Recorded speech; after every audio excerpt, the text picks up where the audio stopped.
ফোনটা কেটে দিয়ে বাইকটা নিয়ে বেরিয়ে গেলাম ফোনে বলা লোকেশনে। গুলশান একটি জায়গা, নির্মাণ কাজ চলছে কয়েকটা বাড়ি। বুঝতে পারছি না এরকম একটা জায়গায় কেন আসতে বলল। একটু এগিয়ে যেতেই দুটো লোক এসে আমার মাথায় বন্দুক ঠেকিয়ে একটা বাড়িতে নিয়ে গেল।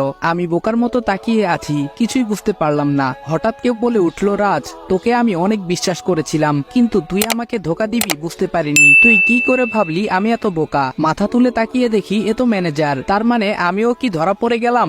ম্যানেজার বলল, তুই কে বল, আসল পরিচয় বল তাড়াতাড়ি। আমি বললাম, স্যার আপনি কি বলছেন এসব? ম্যানেজার বলল, চুপ, একদম চুপ, নাটক বন্ধ কর। কে তুই? আমি বললাম, স্যার আমি তো রাজ, আপনি ভুলে গেলেন কি করে? ম্যানেজার বলল, নাটক করিস আমার সাথে?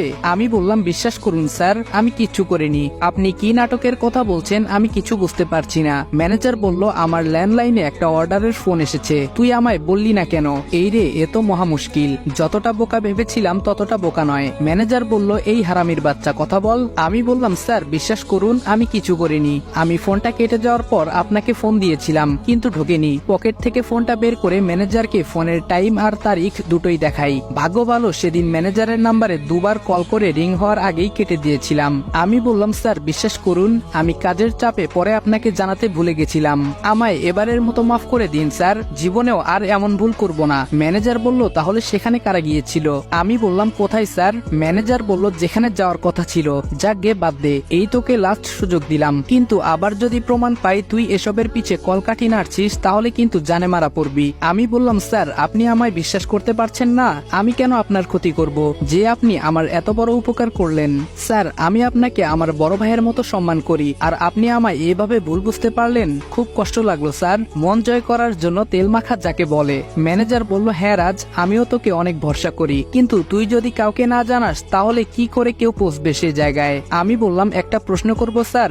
ম্যানেজার বলল, হ্যাঁ বল। আমি বললাম, কি এমন জিনিস আছে স্যার যার জন্য আপনার এত চিন্তা? ম্যানেজার বলল, ও কিছু না, এত কিছু তোর জানার কোনো প্রয়োজন নেই, যা বাসায় চলে যা। চোরের মতো এড়িয়ে গেল কথাটা, কিন্তু কোনো লাভ নেই ব্রো। আদিবের হাত থেকে বেশি দিন পালিয়ে বাঁচা অসম্ভব। ওখান থেকে ছাড়া পেয়ে সোজা বাসায় চলে এসেছি। নিজের রুমে যাব অমনি কেউ পেছন থেকে নাম ধরে ডাকলো। আমি বললাম, জি। মা বলল, তোমার সাথে দুটো কথা ছিল, একটু সময় হবে তোমার? আমি বললাম, জি বলুন, আমি শুনছি। মা বলল, আর তো মাত্র 12 দিন বাকি, তারপরেই আমাদের মেয়ে আরিশফার বিয়ের তারিখ ঠিক করা হয়েছে। আমি বললাম, তো? মা বলল, কালকে রোহান আর আরুর এঙ্গেজমেন্ট, সেই উপলক্ষে বাড়িতে একটা পার্টি অ্যারেঞ্জ করা হয়েছে, তাই তোমায় থাকতে বলছিলাম আর কি। আমি বললাম, ও। মা বলল, থাকবে তো? আমি বললাম, কথা দিতে পারছি না, তবে চেষ্টা করব।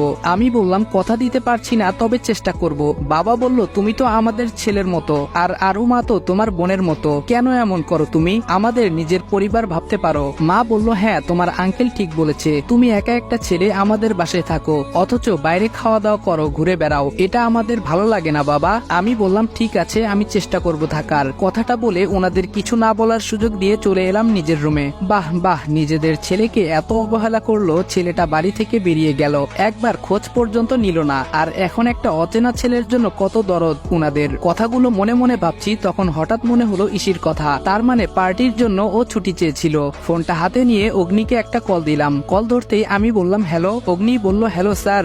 আমি বললাম, তোমায় একটা কাজ করতে হবে। অগ্নি বলল, বলুন স্যার। আমি বললাম, তোমাদের অফিস কলিগ ইশিতা জামানের সাথে কন্ট্যাক্ট করে জানিয়ে দাও ওর ছুটি মঞ্জুর করা হয়েছে। অগ্নি বলল, ওকে স্যার, বলেই ফোনটা কেটে দিলাম। পার্টির দিন সকালে আমি ব্যালকনিতে দাঁড়িয়ে আছি, কারণ আজ কোনো কাজ করব না, বাড়িতেই থাকবো। বোনের এঙ্গেজমেন্ট বলে কথা। সকাল সকাল ঘুম ভেঙে গেছে। রুমের বাইরে বেরিয়ে দেখলাম বাইরে পার্টির অ্যারেঞ্জমেন্ট চলছে, তাই একটু ছাদের দিকে গেলাম। গিয়ে দেখি কেউ ছাদের রেলিং ধরে আকাশের পানে চেয়ে আছে। ঠিক বুঝেছেন আপনারা, সে অন্য কেউ না, ইসি। হয়তো কোনো কিছু ভাবছে গভীর মনোযোগ দিয়ে। ভাবনায় এতটাই মগ্ন ছিল যে কেউ তার দিকে এক দৃষ্টিতে তাকিয়ে আছে, সে তা টেরও পাচ্ছে না। দেখতে অসাধারণ মায়াবী, মুখটা একদম নিষ্পাপ শিশুর মতো। কথা বলতে ইচ্ছে করছে আমার খুব, কিন্তু গম্ভীরতা ভেঙে কথা বলা ঠিক হবে না, এতে দুর্বলতা বাড়বে বই কমবে না। তাই নিজের ইচ্ছেটাকে মাটি চাপা দিয়ে নিশ্চুপ কিছুক্ষণ দাঁড়িয়ে রইলাম। পরক্ষণেই খেয়াল করলাম কেউ আমার পেছনে দাঁড়িয়ে। ঘুরে দেখি ইসি। ইসি বলল, থ্যাঙ্কস। আমি বললাম, হঠাৎ থ্যাঙ্কস কেন বলছেন?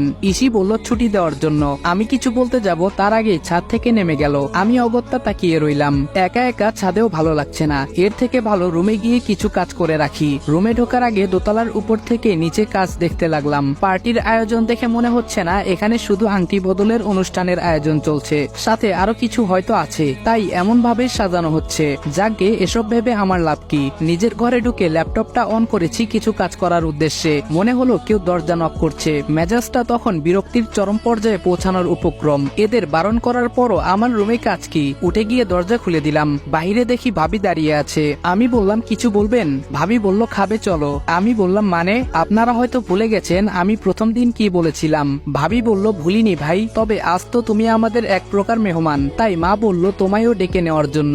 আমায় আর কিছু বলতে না দিয়ে ভাবি বলল তাড়াতাড়ি এসো, নিচে সবাই বসে আছে। আজব, কেউ আমায় কিছু বলার সুযোগ কেন দেয় না? আমাকে কি মানুষ মনে হয় না? নিজেদের কথা বলে চলে যায়। তবে ভাবির কথাগুলো ঠিকই, আমি তো আজকে এদের মেহমান হয়েই বাসায় আছি, তাই এক প্রকার বিরক্তি নিয়ে নিচে নেমে এলাম নাস্তা করতে। এসে দেখি ভাইয়া ভাবি মা বাবা আর ইসি সবাই আছে, সাথে নিউ মেম্বার। এদের আমি চিনতে পারছি না, হবে হয়তো কোনো রিলেটিভ। আমি আসতেই সবাই খাওয়া শুরু করলো। খাবার মাঝে বাবা আমায় বললেন রাজ। আমি বললাম জি।